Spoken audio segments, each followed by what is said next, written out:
Last week I produced a video about the 15 to 45mm Canon lens, and I found that it's quite a nice lens for general use, but for vlogging it's just that little bit too close.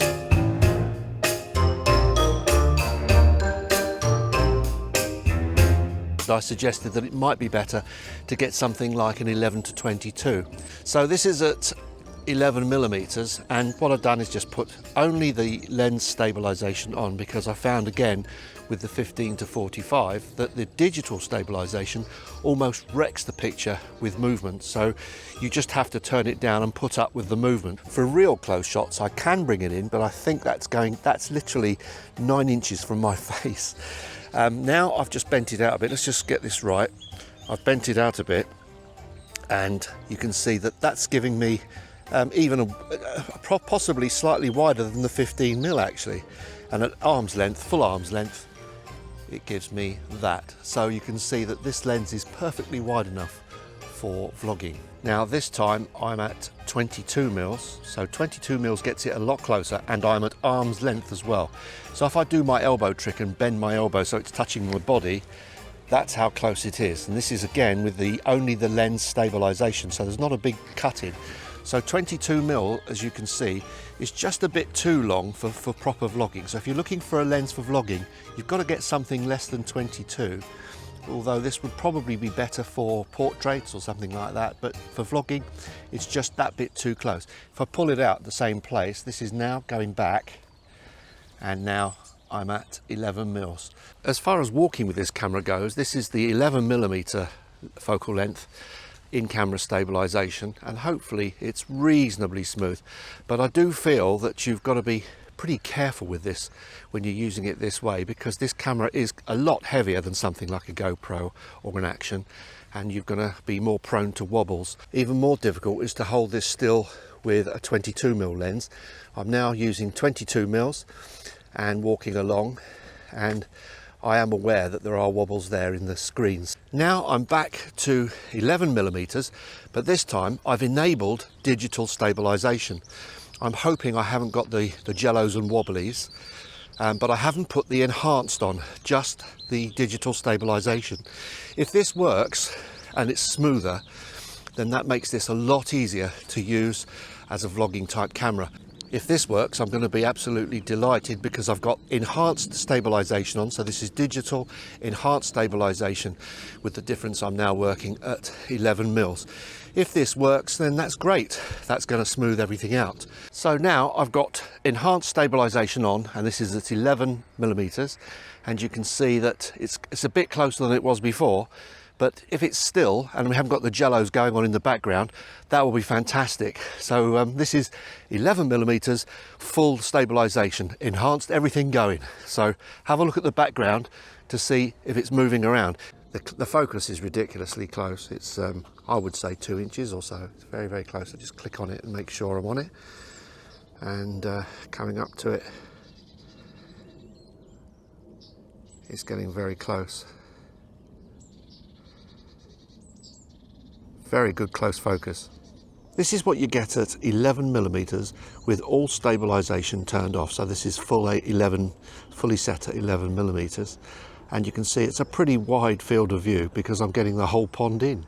Now I've turned the lens stabilization on, and it's not a massive cut in if there is one at all, but at least it feels as though it's a little bit more stable. I do feel that you've got to be quite careful with this camera with regards to movement, if I'm honest.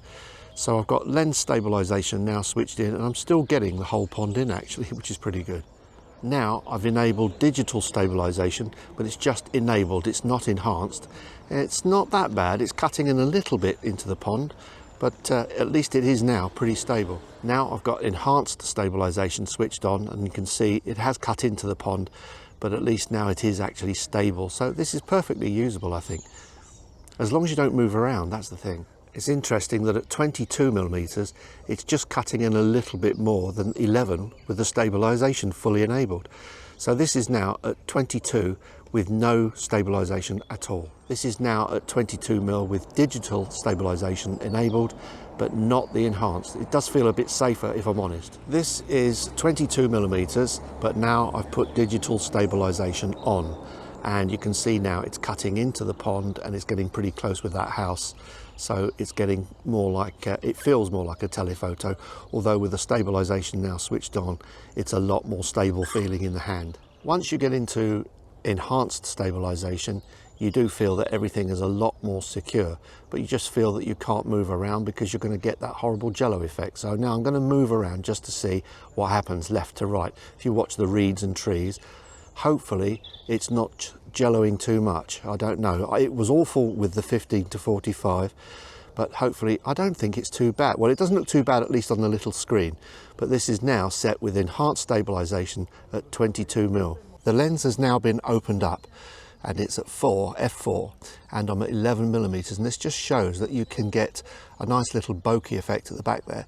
So this lens is capable of depth of field effects as long as you get close to the subject that you're actually taking, even at 11mm. This time the lens has been set at 22mm, and I've focused on the tree, and you can see that what's happened is it's piled up the background behind it slightly. So it's quite a nice effect actually. So there you are, you can still get that same bokeh effect with the background piled up as well, which is quite nice. Stepping back at 22mm, I'm still getting some depth of field showing as long as I've kept the aperture as wide open as I can. Luckily today actually it's very dark and cloudy, so I'm able to do that quite easily, although having said that, this isn't the fastest lens around. Exactly the same shot at 11mm with the lens wide open, and you're starting to lose perhaps a lot of that bokeh effect, but it's a nice overall shot anyway. I think the field of view is fantastic. I'm not sure yet about the stabilization. We'll have to have a look at that on a bigger screen, but I am aware after the test I did with the 15 to 45 that the jello type effect is definitely there if you use digital. So on the one hand, you can turn that digital on and just keep still for good still shots, but as far as walking around goes, this might be just that little bit difficult to use. I get the feeling that it's kind of touchy and I've got to be careful, and that's something you don't really want to be worried about when you're vlogging. But I like the picture that I get, that's the thing.